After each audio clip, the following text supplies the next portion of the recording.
Здравейте на всички!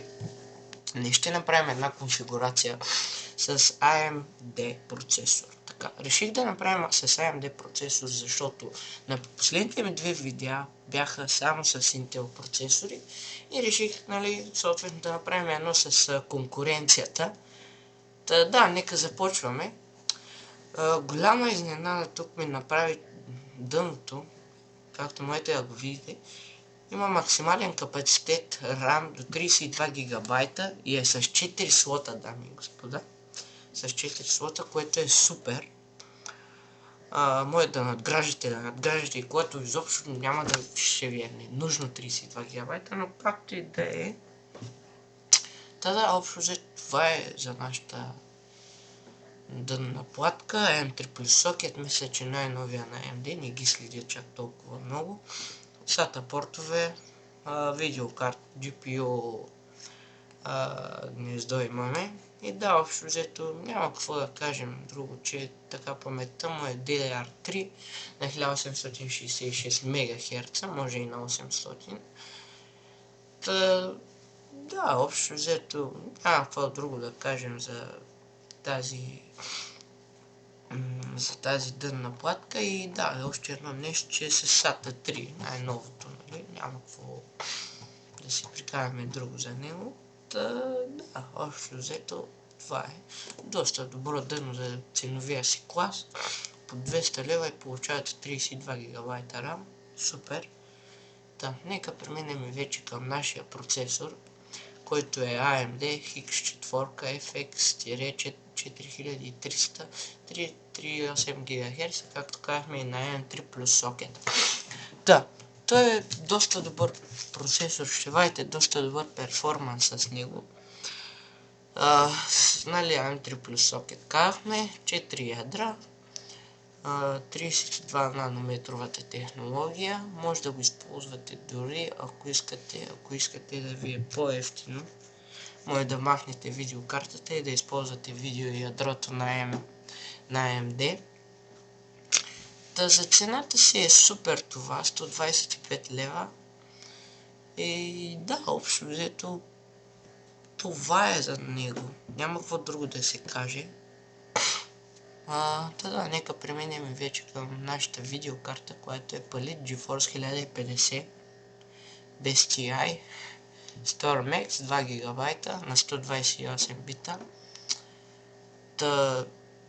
Тази видеокарта ще докара доста добър перформанс, особено ако играете игри като CS, Rocket League, Paladins. И да, общо тези просто ще ви вървят като по вода. Ще ви вървят с поне 100 и няколко фрейма. Доста добро, наистина добро бюджетно решение. 260 лева.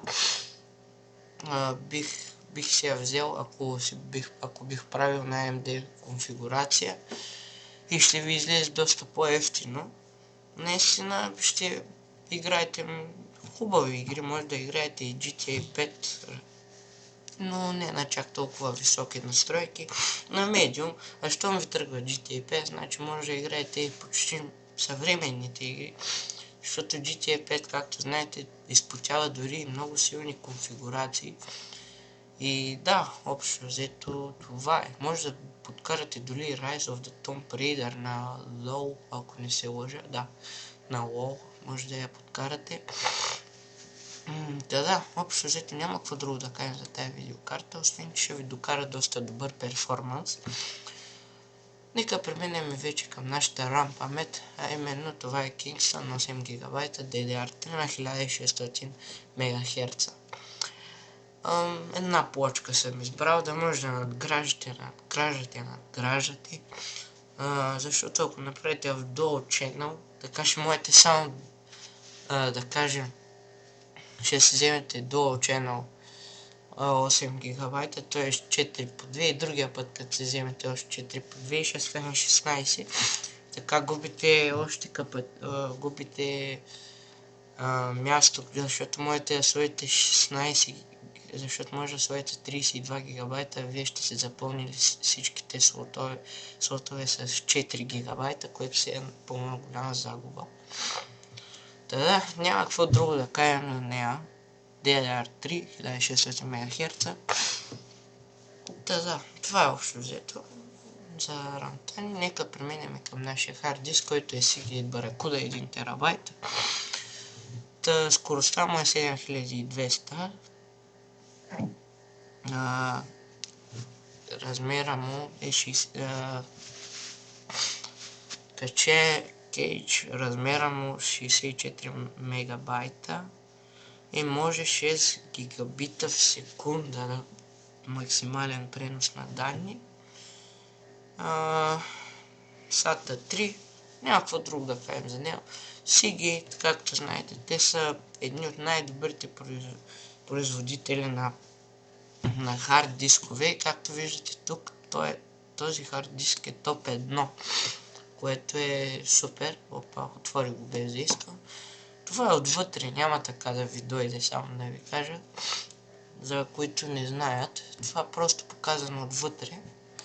И да, общо взето няма какво друго да кажем за тая баракуда. Нека преминем вече към нашето захранване, а именно това е RideMax RX-500 XT 500 W, абсолютно достатъчно да захрани цялата конфигурация и остава и излишък. Като знаете, остава и излишък. Така, може да захраните абсолютно всичко, което ви е нужно. Препоръчвам го, защото виждате 67 лева е. Не е много, като за захранване, като имайте предвид, че захранващите блокове марковите са над 100 и няколко лева, именно те са дори понякога безсмислени. Защото може да купите това, а за какво да вземате дипко, което е 500 вата и ще е малко по-скъпо, мисля, че ще е около 70 лева, защо не ги дадете, например, за доставка, доставката ще е 4-5 лева.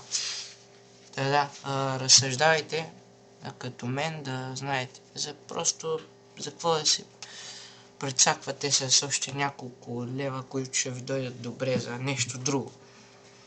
Общо взето някакво друго да кажем за това захранване, освен че ще захрани цялата ви конфигурация и ще остане още, когато може да апгрейдвате рамта си.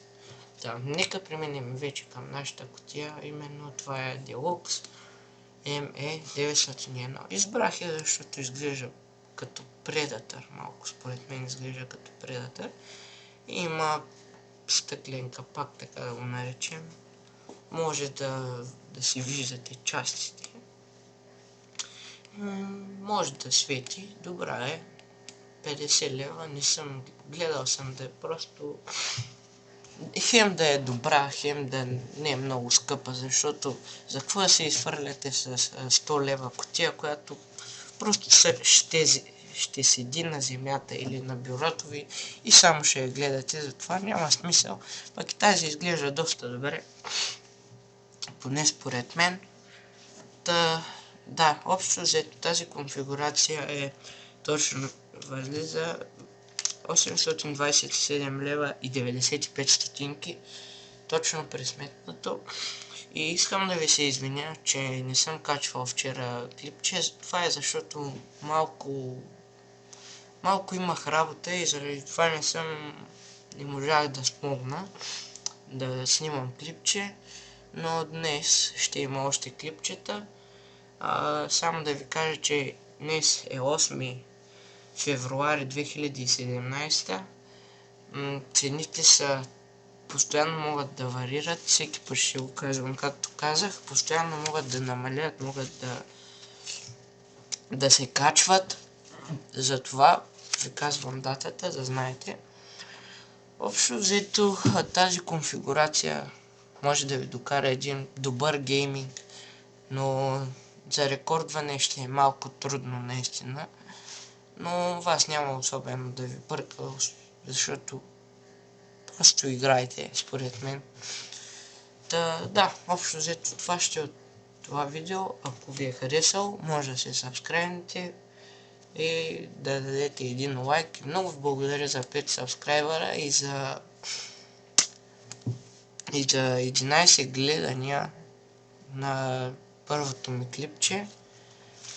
Дано съм ви бил полезен. Аз бях Динамото и айче.